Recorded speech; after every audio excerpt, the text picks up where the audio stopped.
nakakatakot tanong o marinig yung opening statement nung Actually, natanong ko si Secretary Angara sa kanyang opening statement. Magpapasalamat lamang naman siya at mag-ahay sa kanyang mga dating kasamahan. Dahil kilala naman na siya ng mga miyembro ng Senado at ng Kamara at wala naman ang kailangan dagdag na sabihin pa. Kaugnay ng kanyang mga pulisiyang pinapaniwalaan at sinusulong, nakita naman natin yan itong nagdaang 3-4 na taon nung pinangunahan niya ang Committee on Finance ng Senado, kung saan yung mga paniniwala, polisiya, programa at plataforma na sinusulong niya ay matatagpuan naman sa panukalang budget na siya mismo nagde-defend. Sabay po na committee hearing yung na chinichar po ni Senator Wade. Wala po ay doon po sa sabay na committee hearing na chinichar ni Senator Wade, parang wala pong using nung una nakakasagot po dun sa mga tanong ni Senwin, hindi po ba dapat mas naayos yung pagde-delegate noon? Kasi lahat ng USEC at ASEC niya gustong umupo sa likod niya kanina. Hindi ko na nga sila pinapapasok. Pinasabihan ko ang CA kanina na limitado lamang ang bigay na lugar para sa mga alalay kasama ng sino man i-confirm, sundalo, ambassador, foreign affairs official o secretary man. Dahil dapat may ibang trabaho silang ginagawa at hindi dagdag na tagapalakpak lamang matapos ma-confirm ng kanilang kalihim. Nakakalungkot yung sitwasyong yun, pero na-correct naman agad dahil mabilis namang natapos yung confirmation ni Secretary Angara. So late lang ng ilang minutes, pero at least nasa parehong building at floor na.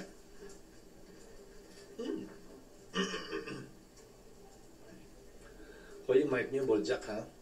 Hello. Tinuro na kanina yung hindi matanda. Saan galing ba yung mic? Dito, sir. Morning, sir. Morning. Just a quick reaction on the Unity Walk.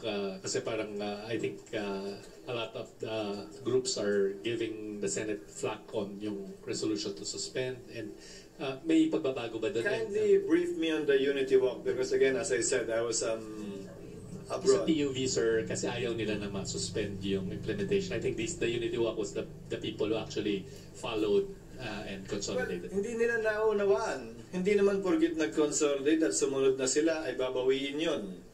Ang pagsuspende ng programa ay nag-a-apply dun sa mga hindi pa at pinopwersa pa na sumunod habang hindi pa naman handa ang gobyerno dito. Bibigyan ko kayo ng halimbawa.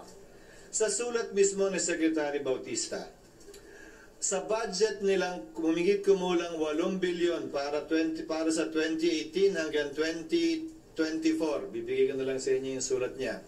Inamin niya mismo na 50% pa lang ang kanilang nagagastos.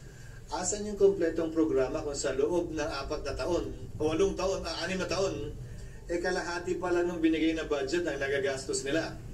Yung local transport plan na nagmumula sa mga local government units, ayon sa sariling sulat niya, 71% pa lang ng LGU ang nagsasubmit ng draft.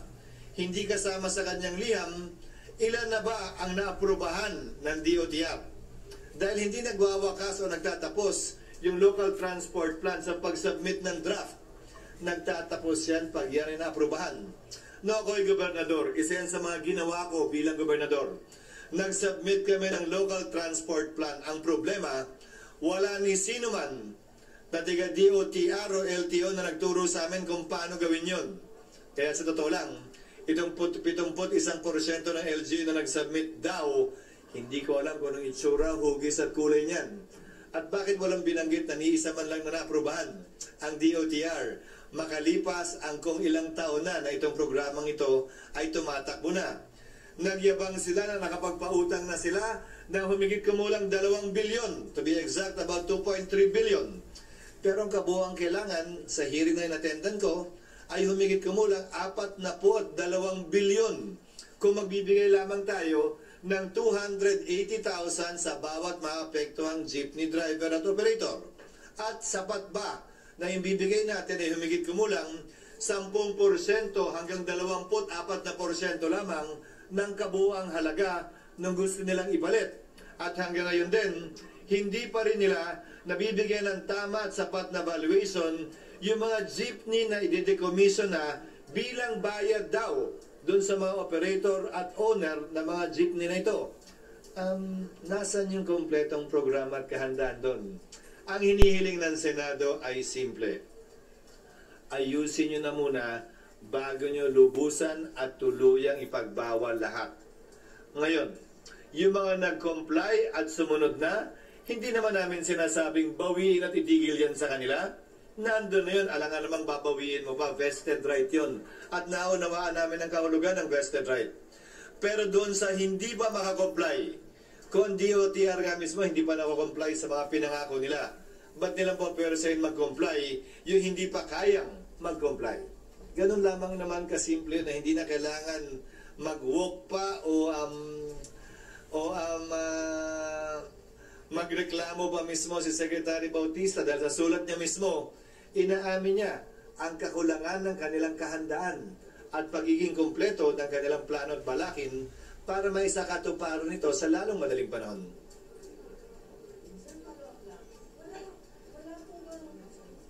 Nabait na nga ako, tapos magpapalap ka pa. Sige, sige na, okay na.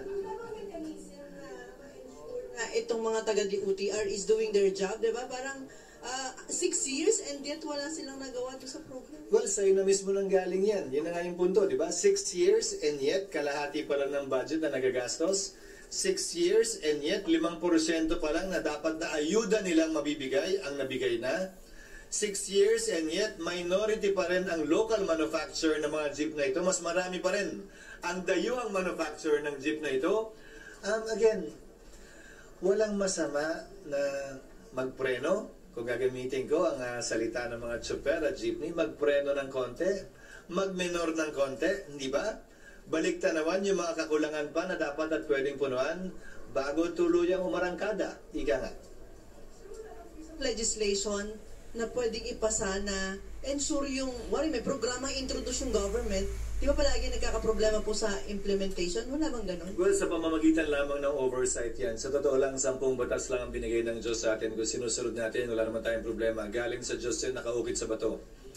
Yung ginagawa natin, galing lang sa tao yan, nakasulat sa papel. Pwede pang amyendahan at i-repeal. So, trabaho ng bawat isa sa atin, bantayan, magmatcha. Yes, ma'am. So, it's safe to say po, SP, that the Senate is standing by its order na temporarily suspend muna yung PUBM despite po dun sa pronouncement ni President Bongbong Marcos. Well, that's what you call separation of powers and different divisions of government. It's okay to have different opinions. Okay lang na magkaroon ng iba't ibang pananaw, ang iba't ibang sangay ng pamahalaan. Walang masama at mali doon. At saka napasa na yan, napirmahan na yan ng mga senador. Hindi naman na pwedeng i-reverse din yon. Nagpahayag ng sense of the Senate. Ito ang pananaw at tingin namin. Hindi namin sinasabing tama, perpekto, at kami lang ang magaling. Ito ay nagsisilbi lamang na paalala sa executive branch. At ganyan ang relasyon dapat sa pagitan ng executive at legislative. Hindi naman pwedeng amin na lang lahat palagi. At hindi naman din pwede, nasusunod na din palagi yung executive sa gusto ng Senado. Kung titingnan natin, pinakinggan ng Pangulo ang panawagan, hindi lamang ng Senado, pero ng marami sa ating kababayan. Halimbawa, ang pagsuspende at pagban ng Pogo. Dito nagsimula sa Senado yon.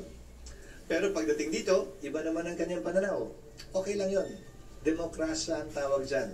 Walang kailangan ikabahala o ikaalala sino man kaugnay sa pagkakaroon ng magkakaibang pananaw sa iisang bagay o issue. Pero almost naman yun, basta na-side na naman at saka na-perman, ano pang i-approve mo unless may mag-withdraw ng mga senador? Yes, please.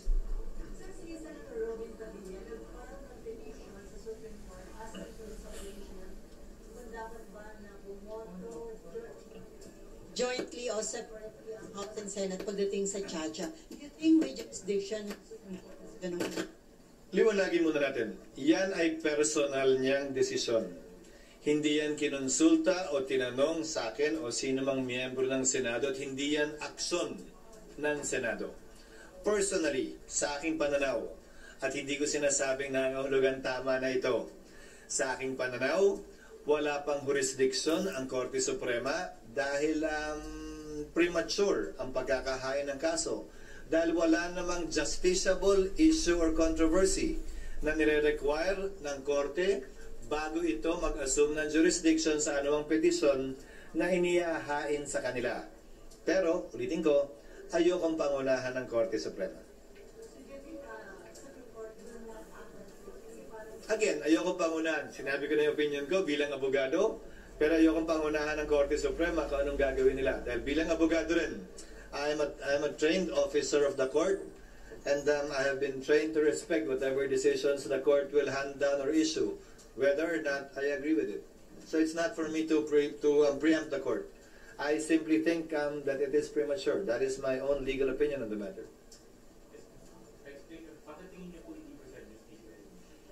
Kasi wala namang pinag-uusapan o pinagbobotohan o dinedesisyonan na yun eh. Kaugnay ng bagay na yan. Hindi pa rin pwede inalbas. Kasi sa iba parang dun sa RH6 at saka sa inaraming laging like early this year, nagkaroon ng hindi pa naman yung House and Senate. Ano ba ang definition ng case or controversy? May technical na definition yan. Hindi pwedeng, ano kaya, sige nga, tanongin ko sa korte, hindi na, pag nangyari yun, edi lahat ng mga tanong nyo sa mundong ito, na may kaugnayan sa question legal o batas, edi idudulog lahat sa Korte Suprema. At kung mangyayari din yun, in our system of government and checks and balances, sorry, na-miss ko magturo, tila magiging pinakamakapangyarihang ahensya ng gobyerno ang Supreme Court. Kasi pwede yan sabihin, tama ka, mali ka.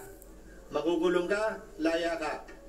Ang tanging limitasyon sa kapangyarihang yon na tila sumasaklaw sa executive at legislative ay pagkakaroon ng tinatawag nating justiciable case or controversy.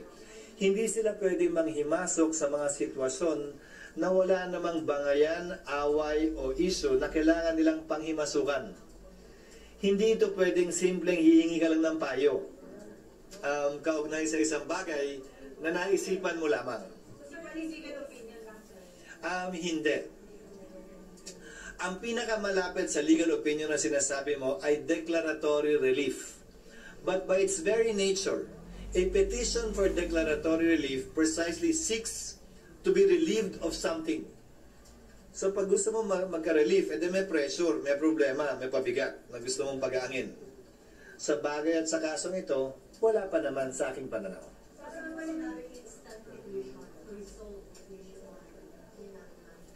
Kaya nga, wala nga pangailangan para maresolbahan yun kasi wala namang pinagbotohan o pinagbobotohan. So sir, saan dapat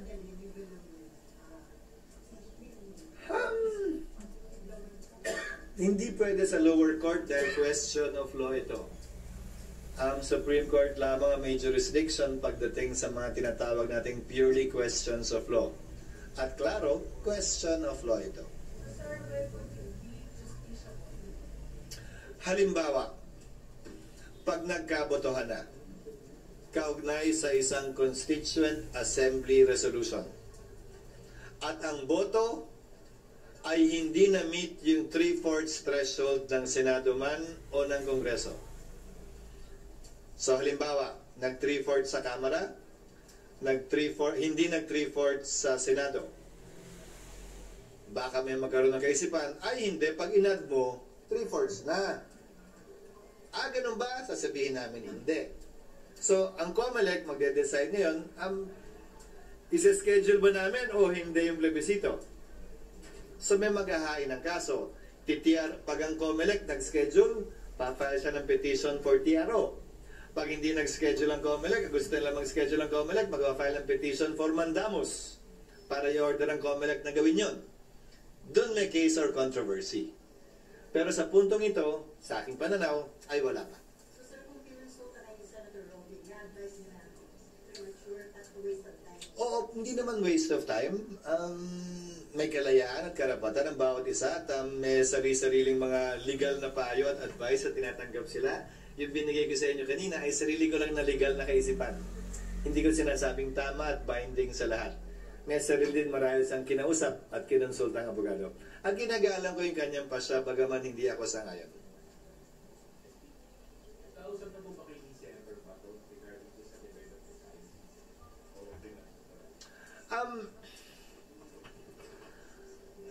Ano bang nire-reacta natin? May development nga ba sa ICC o nanggagaling lamang sa isa o dalawang taong hindi naman talaga tagapagsalita ng ICC?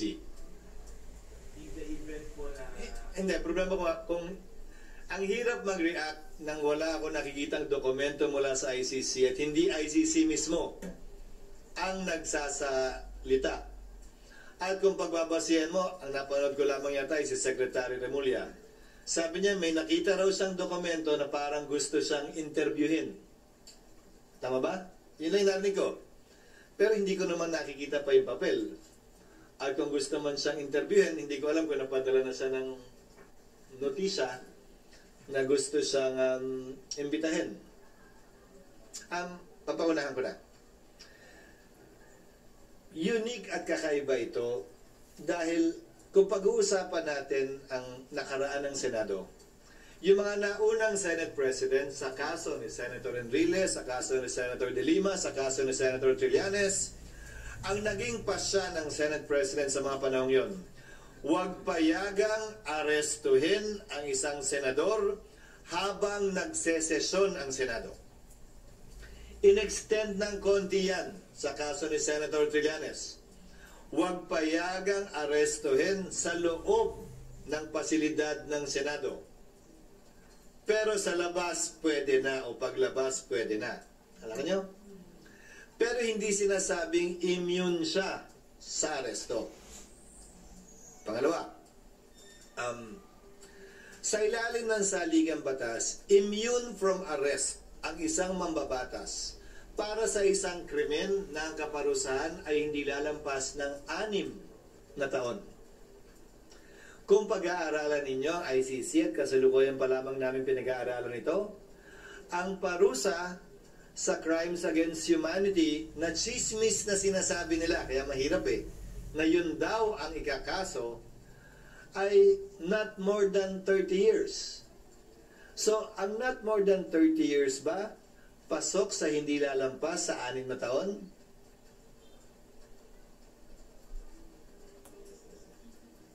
Ang batas kasi natin, may minimum, may maximum. Ang batas doon iba So pag in-apply mo yung konstitusyon natin sa terminolohiya ng batas nila, posibleng pumasok. Di ba? Ang not more than 6 years, pasok sa not more than 30 years. So, pinapapag-aralan namin sa mga abogado ngayon, at tiyak ko pinag-aaralan din ng abogado ni Senator Bato. So, hindi sa ganun ka-simple. Sunod, kung mag-i-issue ng warrant, ito'y puro katanungan lamang. Kung mag-i-issue ng warrant nga ang ICC, kung hindi na tayo miyembro ng ICC, ba't natin susundin yung warrant na in-issue niya? Iba yung may jurisdiction sila nung nangyari yung mga events na sinasabi nila. Dun sa, ngayon, di na tayo miyembro So, legal bang pwedeng ipatupad yan ng pulis? Hindi ko alam masagot. Legal bang, pag pinakitaan ka ng warrant ng ICC na hindi na tayo miyembro, anong legal na epekto nandito? So marahil, baka may dagdag pang proseso. Yung tinatawag nating recognition of foreign judgment. Na para madesisyon na ng korte kung tama nga ba yun o legal o hindi. Tapos yung korte natin na lokal ang mag-i-issue. O hindi mag-i-issue, depende sa kanila. Ito'y lahat bagong mga sitwasyon legal na hindi pa natin napagdadaanan. So hindi ko ba masabi kung anong magiging kapasyahan dahil hindi pa namin klarong nakikita rin yung mga legalidad na papasok dito. Pinapapag-aralan ko pa rin sa legal ng Senate. The Supreme Court has already ruled that during the period miyembro pa tayo ng Rome Statute, covered pa rin siya. May responsibility pa rin yung Pilipinas to respect the international. Pero ano bang nakasulat dun sa ICC? May jurisdiction sila pag hindi nagpa-function ang korte natin. Nakahanda ka ba? Nakahanda ba ako aminin na hindi nagpa-function ang justice system sa ating bansa? Na kinakailangan silang manghimasok at makialam dito? I'm sorry? Well, tila nagpasya ang administrasyon. na hindi nila kinoconcede yun, kaya nga ayaw nila mag-cooperate. Di ba? Pero isa yun sa requirements ako. May jurisdiction sila dahil dysfunctional. Hindi nagfa-function ng tama. Walang remedy dito.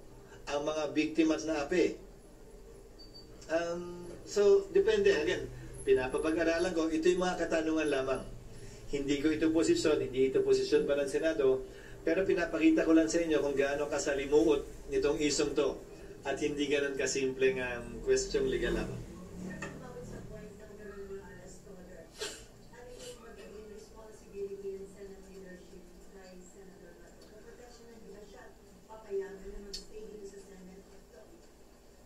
Well, nangyari na yan dati. Di ba? Nagigit isang buwan yata dito. Mas naalala niyo siguro, si Senator Trillanes. So, we will follow tradition, the practice of the Senate, and accord the same treatment with respect to him. But again, Sally, the issue is, saan galing ba yung, ano ba yung warrant na pinag-uusapan natin? Ano ba yung papel na yon? Kung napakinggan niyo yung hearing ng isang araw, si Pastor Kibuloy nga may warrant na pero hindi naman daw kailangan sumuko Yun, Philippine Court na nag-issue nun So, kung gaano karami siguro ang abogado, gaano karami yung legal na opinion kaugnay sa bagay na ito.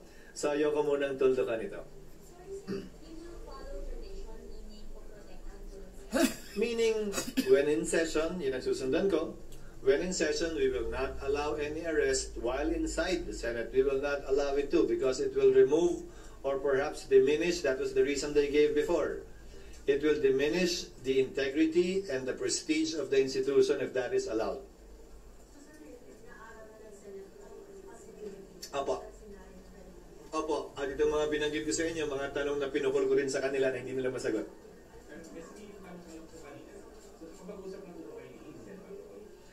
Kanina lang, nag-usap kami tungkol doon, pero bahagyang tungkol doon. Pero mas patungkol doon sa security detail niya.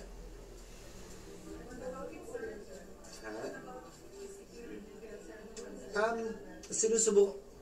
Sabi niya kasi tinanggalan daw siya, di ba? So, pinag-uusapan namin kanina, bagaman bahagya lang kasi nag-CA na kami. Kaugnay ng sitwasyon. Inaalam ko pa lang yung sitwasyon niya. Kasi hindi naman niya personal na binring up sa akin.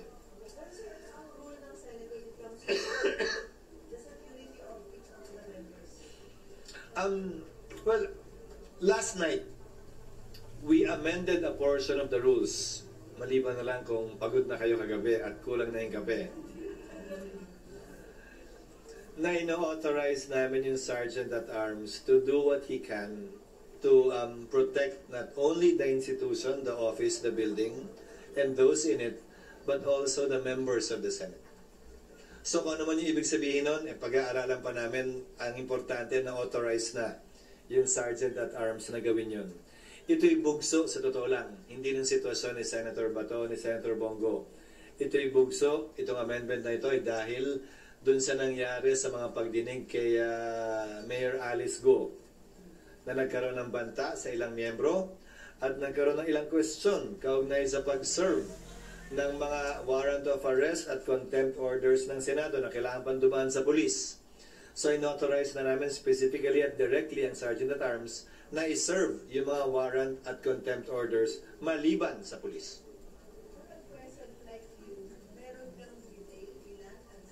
Wala.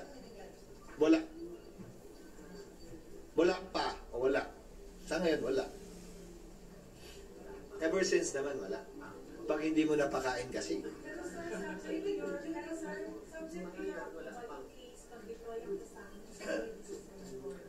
Yes. Yes. Wala pa kasi in-authorize pa lang sa so pina-finalize namin ngayon yung parameters at yung guidelines. Hindi naman pwedeng sky is the limit. Hindi naman pwedeng walang hangganan. So, inaayos pa lang namin yung parameters. Hopefully, ngayong linggong to maayos namin yun. I believe so, especially after the Mayor Go and Pogo hearings. Again, not because of the pullout of the security of some members. It was more because of the Go hearings. Tama ba pronunciation ko? Go.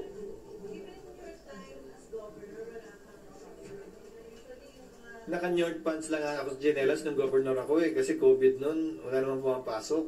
Nakakaya naman kung naka-long pants at sapatos yung security ko. Ako naka-New pants at Janelas, di ba? Wag na, okay na yun. At saka, among Bicolano politicians, hindi gusto yun eh. In fact, I'm not aware of a single Bicolano politician who even has a bulletproof car. Laway lang kasi kami doon. Wala naman kaming barilan doon. Laway-laway lang. Debate lang. Ano lang yan? Asan? Yes. Yes, ma'am.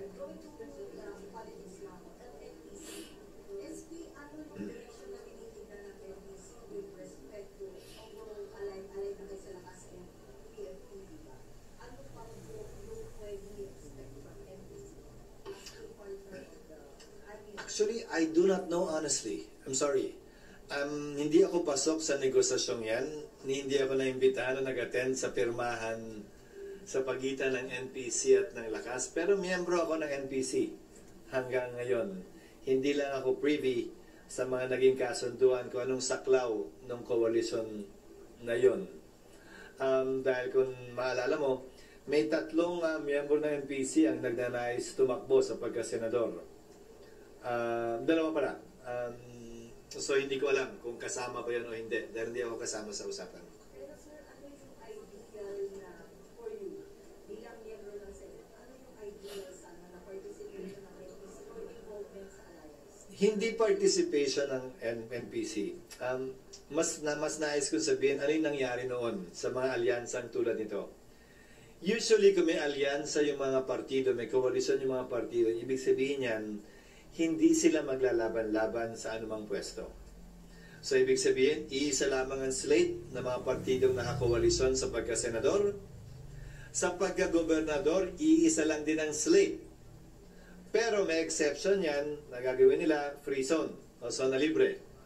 Pag yung incumbent ganito, yung dati ganito, depende na sa usapan at negosasyon nila yan. Yun yung medyo masalimuot na parte ng pagkaroon ng koalisyon. Yung labanan sa baba. Mayor man, governor man, konsehal, bokal, vice mayor, o congressman. Pero sir, sa national level po, especially sa Senate, dapat ba magkaroon din finding ba pagdating sa issues na kung ano yung tatayuan ng administration automatically i-embrace ng NPC? Nung kandidato at least. Dahil ang NPC as a party, ang Lakas as a party, karamihan ng mga party, halos motherhood statements naman ang laman ng mga objective principles and policies niyan eh. Lahat naman gusto tumulong sa mahirap, lahat naman gusto umunlad ng bansa. Di ba, wala namang mga specifics na programa yan eh. So kadalasan, wala namang conflict pagdating doon. Sino ba naman ang amin na gusto niya kasamaan para sa kapwa niya Pilipino o bansa? So syempre lahat yan ang gusto, umunlad ng bansa, mapabuti, mapahusay, mapaangat ang kalidad ng buhay ng Pilipino. Wag na, nakakamera pa kayo, mag-off the record sana ako eh. Sige na, wag na. Halimbawa, isang bayan, isang syudad dito sa Metro Manila. Yung may magandang laban sa darating na eleksyon, lahat ng congressman ay bahagi ng Lakas. Yung mayor, biglang naglakas. So hindi ko alam kung kanino nakakampi yung 5 o 6 na miyembro ng Lakas sa kandidato sa pagka-mayor. Automatic ba yun? Sabay ba yun? Hindi ko alam. Pag-uusapan nila yan pagdating ng koalisyon. Hindi ako kasama sa negosasyon dahil hindi ako opisyal ng NPC. Matagal-tagal ng panahon na hindi ako opisyal ng NPC. Oo din, dahil nag-gobernador ako noon, huli ako nagka-pwesto sa NPC, bago pa naging Senate President, si Tito Sen. Tapos nung naging Senate President siya, since siya yung highest ranking, siya yung pinili maging chairman ng NPC, at siya pa rin yung nananatiling chairman hanggang ngayon. Para daw recover sa possible economic losses sa pagban ng Pogo, parang Pogo out, isabong in.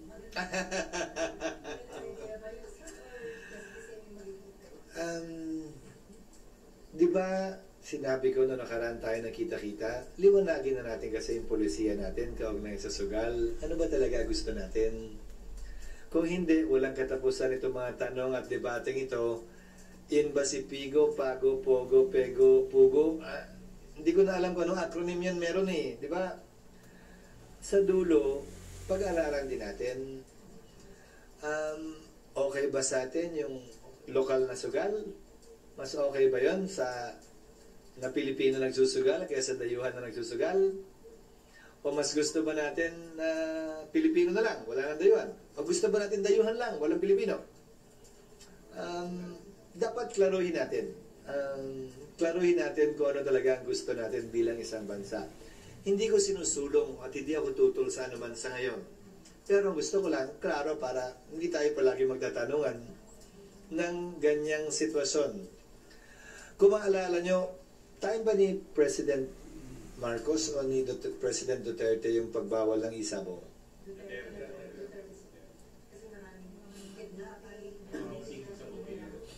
Dahil nagkaroon ng isyong ganun at dahil yun na libangan ng halos lahat pag break time nila. Di ba? So, tiningnan niya yun, sinukat niya yun. Ang tanong, nagbago na ba? Again, that is a policy that Congress doesn't need to enter because it is basically the decision of the executive. Maliban na lang kung magkakaroon ng polisiya ang Kongreso mismo na bawal ang lahat at anumang uri ng sugal dito sa ating bansa. Yun maliwanag at klaro yun, as long as it's a game of chance. Kasi kung hindi, ang daming permutation eh. I'll give you an example again. Na-miss talaga magturo eh. No? There are 3 elements of gambling. Look it up in any dictionary. A bet, a game of chance, and settlement of payment. Pag yung 3 elementong yan present, sugal yan. Diba? Taya, bet, game of chance, whether text yan o toss coin, diba? Game of chance, sabong, kung ano man, tapos bayaran, settlement of payments. Now, sa casino, sa poker, klaro yun. Tumaya, sa slots, klaro yun. Naghulog ng coin, tumaya, na game of chance, bumunot ng baraha, nagkabayaran kung sino nanalo talo. Di ba? Lahat ng 3 elemento yun nangyayari dito. May mga uri ng sugal ngayon dahil sa teknolohiya na hindi lahat yun nangyayari dito. Na lahat yun hindi nangyayari dito. Bibilang pa bang sugal yun? Kaya yung sinasabi yung pagbabawal ito o yan, hanggat hindi maliwanag ang polisiya natin, ang mangyayari lang palagi, mag-iimbento lang ng panibagong acronym palagi. Pero sa dulo, yung pa rin naman yun eh.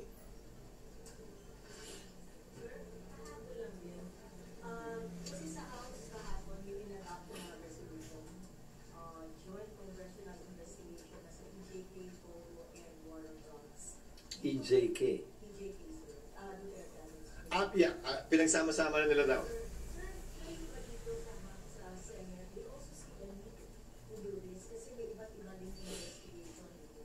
Sa ngayon, hindi.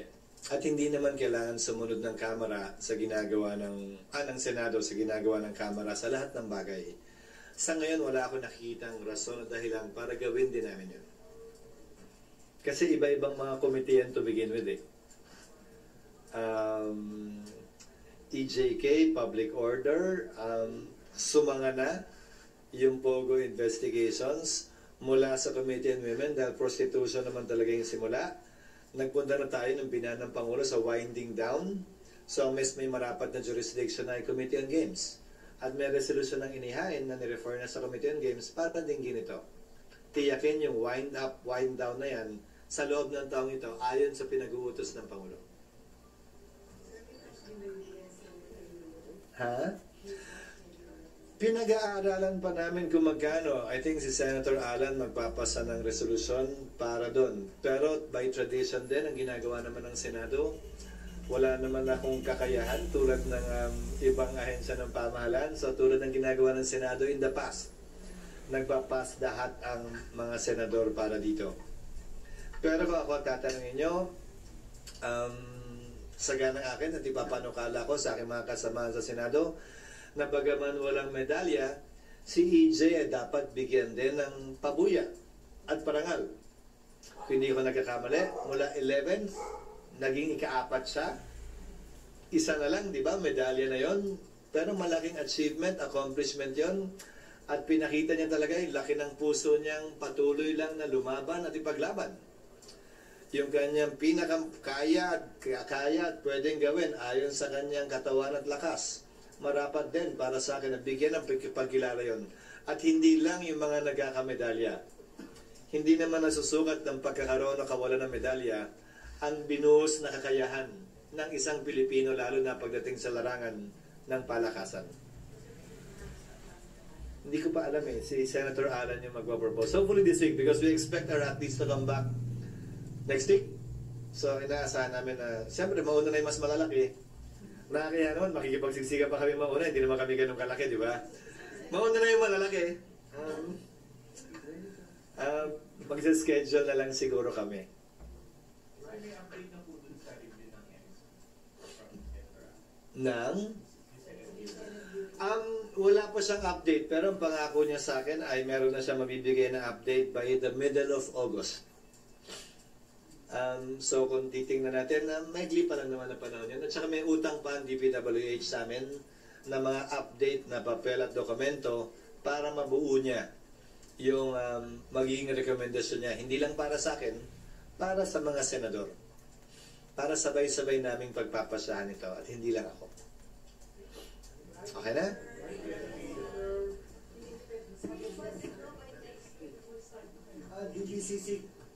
DBCC kami ng August 14. Yung schedule kasi ng budget, kailangan tinutugma sa schedule ng Kamara. Kasi siyempre, nagsisimula din sila. So, hindi naman pwedeng hatiin yung mga sekretary. So, pag nakuha na yung schedule nila, sa DBCC, doon magsisimula yon, magsisimula na rin kami mag-schedule ng mga ibang departamento. Ngayong budget deliberations lang, may susubukan kaming gawin na bago. Sana magsilbing paraan dito para mabigyan ng notisya yung mga dadalo dito ng mga officials ng iba't ibang departamento. Secure na building ang Senado at hindi nyo kailangan dalhin lahat ng bodyguard nyo dito sa Senado. Sa labas na lamang po sila. Pangalawa, yung mga kailangan lamang talaga mag-attend at iimbitahan ng LBRMO ang papapasukin sa mga committee rooms. Meron kaming 2 holding area na pwede silang doon tumambay kung saan mapapakinggan nila yung hearing. Bibigyan namin sila ng internet, lamesa at koneksyon ng kuryente para kung may kailangan sila i-download at i-print at itakbo doon sa hearing, magagawa nila mula sa holding area. I-activate namin yung dating protocols ng COVID para mabawasan yung pupunta rito. Ang pinakamalaking rason ba't ko napagpasahan gawin yan ay ito. 8 lamang, meron tayo by mid-August, promise. 8 lamang ang committee room ng Senado. Kung lahat sila papa-attende na wala namang iaambag dun sa hearing, i-collapse lang namin yung mga divider, yung 3 committee room, nagiging isa. So papakinabangan ko yung 8 committee room, di ba na pwedeng magkaroon ng hearing ang budget man, ang finance man, o ibang komite hanggang September 28 pag-adjourn namin. Madalas na-delay kasi yung budget dahil kulang sa committee rooms. So may kinitinan ba kaming dagdag na room hopefully by August dyan sa GSIS para ma-expand pa yung bilang ng committee rooms namin para hindi maantala ang budget kaugnay sa 2025 proposed GAA. So sana makisama at pakisamahan kami ng mga ahensya para mas mabilis din yung kanilang mga budget. Dahil hindi ito parang house na kailangan nilang dalhin lahat ng provincial director, regional director sa iba't ibang parte ng bansa dahil hindi nila alam kung sinong congressman na magko-question o may personal na problema. Davao del Sur, Senator Bato, Davao, Senator Bongo, Sorsogon, Cheese, di ba? Yun na lang yung dalhin nila. Kung gusto nila, malay mo, may tanong ako tungkol sa Bicol, di ba? Yun na lang. Huwag naman na yung buong Pilipinas na hindi naman talaga kinakailangan. At yung parking, hopefully, nag-clearing na tayo sa SSS lot na nirentahan na ng Senado. Hopefully, maspaltahan at mailawan siya ngayong buwan ng Agosto. Pag nagawa yon, open parking na yon sa lahat.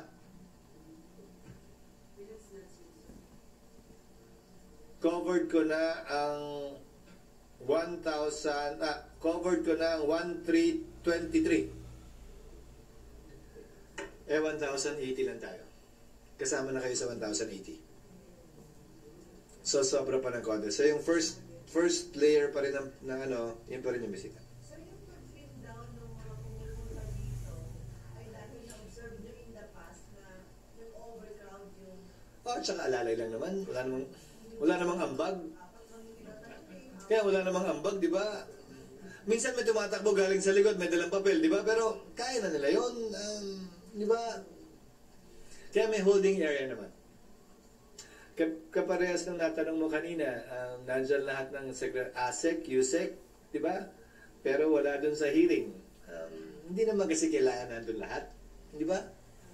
Para pwede tayo mag-multitasking. Kami rin mag-multitasking kami kasi may mga bills pa rin kaming hinahabol na maaprubahan bago kami tuluyang mag-concentrate sa budget pag-resume namin sa November. so during the break, sir, tuloy pa rin yung budget hearing. Kasi September 28 break. Well, in theory, tapos namin dapat yun.